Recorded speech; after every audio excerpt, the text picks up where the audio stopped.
His fist clenched, and his eyes began to shine with confidence since this space no longer had stronger opponents. He had completed the game in its entirety. In front of him, there was an empty alley with everything destroyed.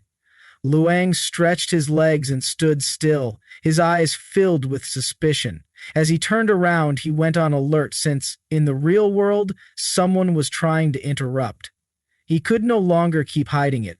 Within the space of dreams, everything was destroyed. The entire city was now in ruins due to the new attack that our boy had learned. He extended his hand and began to ponder silently, not knowing who wanted to interrupt his training session. Luang remained calm, and his attention was fixed on his hands. He could no longer keep hiding his power, but he was satisfied since he had enjoyed enough during this year. He did not remember how much metal liquid he had absorbed or how many high-energy substances he had consumed. Lu Sheng's eyes began to shine with confidence, and a smile appeared on his face. The Blood Master had been condensing and fragmenting ceaselessly. Immortal cells had grown frantically, and now their number had reached 183. Luang began to use his power, making martial fire emerge from the palm of his hand, his attention fixed on it. He had 9 times more immortal cells than a year ago. Things had changed a lot. Before, he could not face a martial saint, but now he was going to be able to kill them without problems. He began to imagine his body with his heart shining intensely.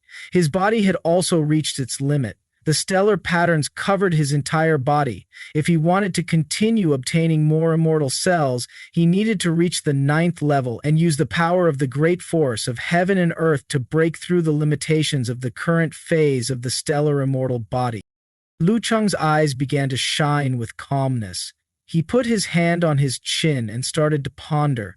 Reaching level 9 was going to be a bit complicated since, currently, he couldn't even fully merge his essence, energy, and spirit into a single core. Much less could he construct a Dharma manifestation or create his own mark of the martial path. His accumulation was massively excessive.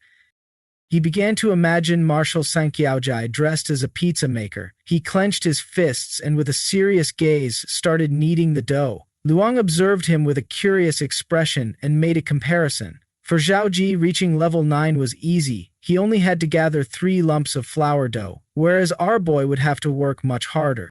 3 giant suns at high temperatures, surrounded by martial fire, appeared in front of our boy. He had to compress 3 giant suns and fuse them into one without increasing its volume. It could be said that without flames of millions of degrees, high temperatures, and pressure 100,000 times greater, it would be something completely impossible to achieve. Lu Sheng's eyes filled with rage, causing him to clench his teeth and fist tightly. He began to gaze at his fist, and after thinking it over several times, he came to the conclusion that he needed pressure, an incomparable pressure. Only under an unprecedented high-pressure battle could he complete this step. But there was a problem. This type of pressure could not be provided by a simple martial saint. While he was deep in thought, something caught his attention, making him curious. When he looked to the side, he saw Lucia and Professor Nippon talking among themselves. The two seemed nervous. Lu Sheng's gaze fixed on Nippon, and it didn't take long for him to realize something was wrong. For him to realize that Nippon had reached his limit, this was the right moment to go out in search of some pressure, because after all, it was time to grant the devoted Nippon his ultimate dream, the arrival of a god. At the doors of the laboratory, someone launched a powerful burst of energy which hit the door directly. However, the attack had no effect, and the door remained intact. One of the men had fired a burst of energy with the help of an advanced weapon. They were furious to see that old Nippon was rebelling and had dared to activate the highest-level defense mechanism. They were so furious that they swore to skin him alive. The bald man's eyes were full of rage and despair. A man with blue hair approached him, began observing him, and, with a worried expression, asked what to do now. Far from giving up, the bald man stood firm and, with a furious gaze, decided to contact Mr. Harold, since only he had the key to the laboratory. He was sure that as soon as they obtained the key, they would be able to open the damn door. This made the eyes of the others shine with hope. They clenched their fists and couldn't help but smile because they were determined to make Nippon pay for having scammed them. 10 minutes ago, two individuals surrounded by energy arrived on the island, landing in the mountains. The woman we saw earlier in the meeting room was also present. She placed her hands on her abdomen and, as the smoke dispersed, welcomed the lords with a respectful expression, explaining that Marshal St. Harold had already taken all the elite combat forces. Now only second-line forces remained. Someone wearing black boots stepped forward and praised the woman named Kates for having done a good job. This time, two men emerged. One of them was muscular, had vampire teeth and black angel wings. With an arrogant smile, he cracked his fingers, showing that he was ready. Next to him was a man with orange hair, wearing sunglasses and calmly smoking a cigarette. The muscular man's eyes widened with joy. He couldn't help but smile since Lei's plan had worked. Lei began to walk toward him, extended his hand, and, with a proud smile, mentioned that the first collaboration between Darkstar and the Black Magic Society had been a complete success. By the time Harold reacted, the entire Golden Ring Island would already be a pile of rubble. Recapping what had happened in the assassination operation against Marshal St. Louis with a piercing expression, our boy had massacred everyone who stood in his way, causing more than half of the main members of the Black Magic Society to lose their lives. Instead of waiting for Rengar and Darkstar to divide up the benefits in the battle for the crystals, it was better to take the initiative, attacking first and leaving Rengar's main base in ruins. The additional gains could be split into a 20/80 portion with Darkstar.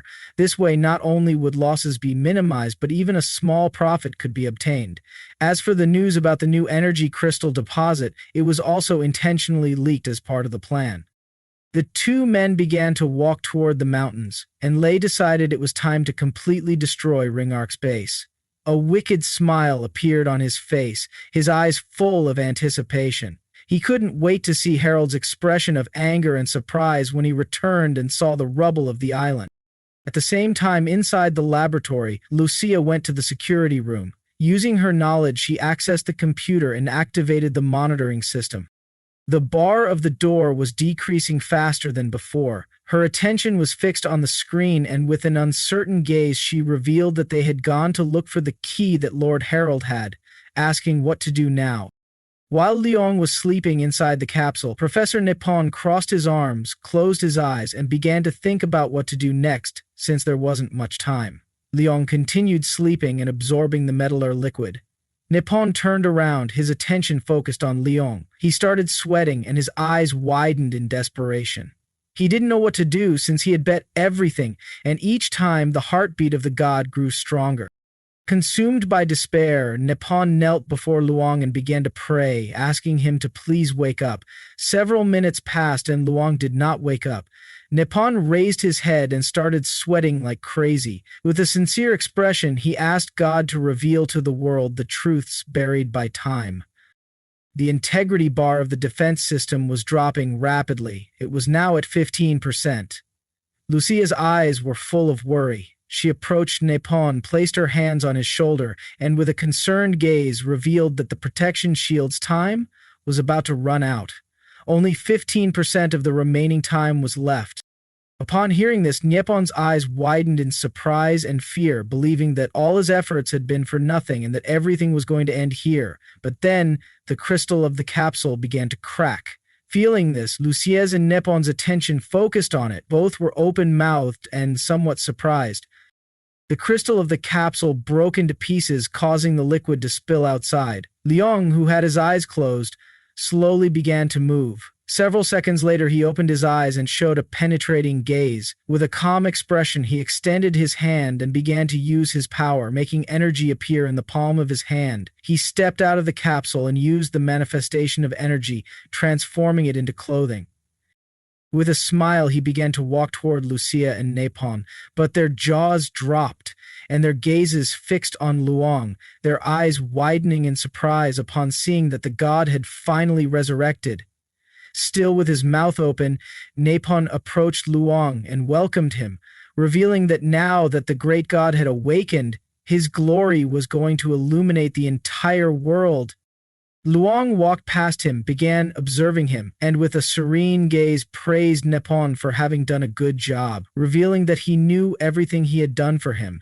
Nippon clasped his hands together and his eyes widened with joy. He couldn't help but smile and feel excited upon realizing he had been recognized by God, thinking that now his entire life had been worth it.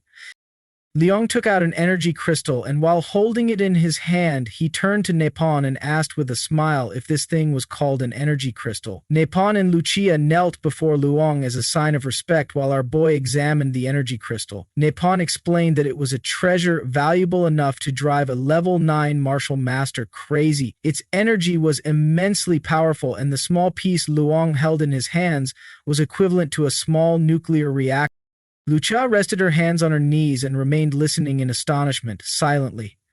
Luong turned around and, with a calm and grateful expression, thanked Nippon for the explanation. He then put the energy crystal in his pocket. It was no wonder that he had gained 7 immortal cells at once. Something interesting caught his attention, so he decided to keep one as a sample. Luong approached the table and, while grabbing the phone, thanked Nippon for waking from his lethargy. He planned to use the phone to send them a message. Nippon and Lucia, who were still on their knees, became somewhat curious. The professor mentioned that it was an honor for him, and also asked if they could know his name. Our boy grabbed the phone, and after unlocking it, he started writing a message, revealing that his name was Luong. Lucia's eyes filled with suspicion. She leaned toward Nippon's ear and mentioned that this god was somewhat strange. Nippon snapped out of his trance, turned to Lucia, and, with a confused expression, asked what she was talking about. As if using the phone wasn't suspicious enough, Luong also posed and took a selfie. Nippon and Lucia's attention was fixed on him. Lucia made it clear that Luong had nothing ancient about him, as he was using a phone and taking selfies with total ease. She asked if a newly resurrected god would really know how to do this. Something caught Lu Sheng's attention, filling his mind with curiosity. It didn't take long for him to realize that something strange was happening outside. His eyes began to shine with seriousness. He turned toward the door and, with a piercing gaze, revealed that there were 2 level 9 martial masters massacring the martial artists, and another level 9 martial master was heading toward the island from very far away. Upon hearing this, Lucia and Nippon couldn't help but go into shock. Both began to feel fear. Behind them was the laboratory door. At that moment, an alarm started to sound. Lucia activated her watch, causing a hologram to appear. One of the superiors informed Lucia of the bad news. The Second Royal Seal had betrayed the organization. Darkstar and the Black Magic Society had joined forces to attack Golden Ring Island, and all bearers of the Royal Seals and Monarch Seals had died in combat. He urged her and Nippon to escape quickly, as the island was going to fall.